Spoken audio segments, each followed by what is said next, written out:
Welcome back guys. In this video I'll be talking about the upcoming ROG Xbox Ally and ROG Xbox Ally X handheld PCs. We already knew that Microsoft and Asus were working together for the next iteration of ROG Ally under Xbox brand. The companies just made this official a few days ago. Currently, the hardware specifications of both of these devices have been revealed. Xbox Ally X comes with a more powerful hardware than Xbox Ally. It targets 900p to Full HD gaming, whereas Xbox Ally targets 720p gaming. Microsoft has announced that both of these devices will be running on a version of Windows 11 which is optimized for handheld PCs. It will debut on these devices first, but will be available for other handheld PCs in the future. The devices are expected to be released during the holiday season 2025. Pricing has not been revealed yet. The rumored price for Ally X is around $800 and for Xbox Ally it's around $500. Now I'll go through the specifications. Both devices will be running on Windows 11 Home. Now Windows has a very big advantage over Linux operating system when it comes to game compatibility. Many games that support anti-cheat software are not compatible with Linux. Off the top of my head I can name GTA Online, Destiny 2, Genshin Impact, FC25, Battlefield and many more titles. Both have counted grips inspired by Xbox wireless controllers, and you must have seen the grip handles coming out through the sides. I'll be honest, not the most aesthetically pleasing design, but the grip handles should make it easier for us to hold the device. It seems only Ally X will have support for impulse triggers. The triggers will vibrate upon certain tractions, for example driving a vehicle on a rough terrain. Xbox Ally will only have Hall effect triggers. The face buttons will have an Xbox layout as expected, a web D-pad, bumper buttons, view button, menu button, command center button, library button, two remappable back buttons, asymmetrical analog sticks, not Hall effect, HD haptics and support for gyro.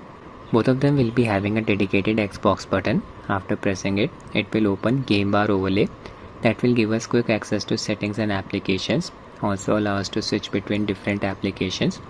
Microsoft's Copilot AI will also be a part of Gamepass. Next we have the processor, very important. Xbox Ally comes with Ryzen Z2A processor. It's Arid Plus, similar to Steam Deck's Vango processor. It comes with 4 Zen 2 cores and 8 threads. Has an RDNA 2 based GPU with 8 compute units. APU TDP ranges from 6 watts to 20 watts. I'll be honest, this processor is going to struggle a lot when it comes to running newly released AAA games that are not optimized properly. For example, Dragon's Dogma 2, Stalker 2 and something like Rise of the Ronin. Moving on to the more powerful Ally X. It comes with Ryzen AI Z2 Extreme processor, which is basically a cut down variant of Ryzen HX 370. Comes with a dedicated neural processor unit which is said to offer up to 15 TOPS of computation power. On the GPU side, it has Radeon 890M with 16 computation units. It's based on RDNA 3.5 architecture, not based on RDNA 4 architecture. This means the GPU is not compatible with AMD's AI-based FSR 4 upscaling. FSR 4 uses FP8 WMMA standard, which is not compatible with this GPU architecture. Compatibility may change in the future. As this processor has a dedicated NPU, it may be compatible with Microsoft's operating system based AI upscaler called Automatic Super Resolution, which is a part of Copilot. Right now, Automatic Super Resolution is only available on some ARM based Windows PCs that come with Snapdragon processor. Xbox Ally comes with 16GB of physical memory, LPDDR5X, which is clocked at 6400 MHz. This memory will be shared between the CPU and the GPU, whereas Ally X will come with 24GB of physical memory, LPDDR5X, clocked at 8000 MHz. Even the current ROG Ally X comes with 24GB of physical memory. For newly released AAA games, just set the UMA buffer size to 8GB. After doing this, 16GB of physical memory will be available for the CPU. Moving on to the storage, Xbox Ally will come with an M.2 SSD having a capacity of 512GB, 2280 form factor for easier upgrade. Ally X will have double the capacity, 1 TB. Scroll down. Both devices will have displays that extend 7 inches diagonally, supports up to Full HD resolution, IPS panel, 500 nits brightness, aspect ratio 16:9, 120Hz refresh rate, FreeSync Premium, VRR enabled, Corning Gorilla Glass Victus protection, plus DXC anti-reflection. It's a good thing that both of these devices support VRR. It's very important for displays with high refresh rate. All frame generation techniques supported. A display with VRR automatically changes its refresh rate to match the game's FPS. This eliminates screen tearing and makes the animation look smooth. Both devices will have two Type-C ports for Xbox Ally. They will be USB 3.2 Gen 2 with support for DisplayPort 1.4 and Power Delivery 3.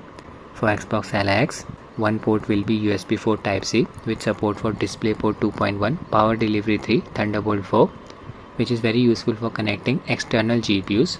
The other Type-C port will be USB 3.2 Gen 2. One UHS 2 compatible SD card slot and 3.5mm jack will be present on both of the devices. Network and communication support. Both will have support for Wi-Fi 6E and Bluetooth 5.4. Same dimensions for both of the devices, but the weights are different.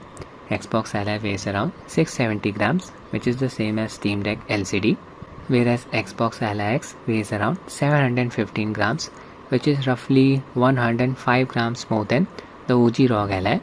The OG ROG Ally's battery is rated at 40 Wh.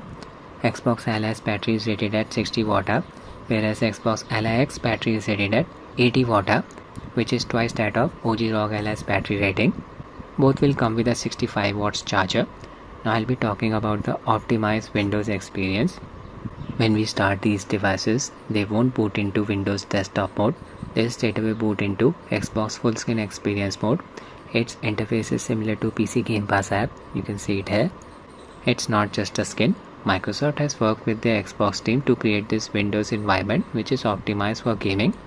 It limits the background activities, kills the non-essential apps, and reserves the resources for gaming. We will be able to navigate through the interface using a gamepad. Games from all of the different digital platforms will show up here. Upon pressing the Xbox button, game bar overlay should pop up, giving us quick access to settings and application. It should also allow us to switch to desktop mode. This mode is similar to Steam Deck's gaming mode. According to Microsoft, the mode can save up to 2 GB of RAM. I'll be honest, this mode will be very useful for other PCs as well, especially the entry-level laptops. Microsoft even talked about the battery improvements in this mode. The power draw dropped by around 66% in idle and sleep modes compared to the full-blown Windows 11 experience. Not bad at all. Right now, Linux has a big advantage over Windows when it comes to sleep mode. Linux-based PCs barely draw any power when they are put to sleep, unlike Windows-based PCs. Looks like Microsoft is going to address this issue. Alongside these devices, a handheld PC optimized version of Roblox will also get launched. Microsoft is working with game developers on a program that will help gamers to get to know about a game's performance on these devices, something similar to Steam Deck's verified list of games. Both of these devices should come with a subscription of PC Gamepass, maybe Gamepass Ultimate. Gaming Copilot will be available on both of these devices via Gamepass, but its AI-based features should be exclusive to Ally X, all thanks to its dedicated NPU. These products will be released in the following countries. India is not included, but the availability will follow for other markets where ROG series products are sold today. So for India, I am expecting a release in 2026. Official pricing will be revealed soon. Hopefully, Ally X won't be more expensive than $800 in the market. We already have handheld PCs with Ryzen HX 370 available, selling for around $1,000 to $1,100. Hopefully, Microsoft and Asus will be able to price these devices aggressively, just like how Asus did with the OG ROG Ally. That's it with the video, guys. I hope you find it useful. Thanks for watching and have a nice day.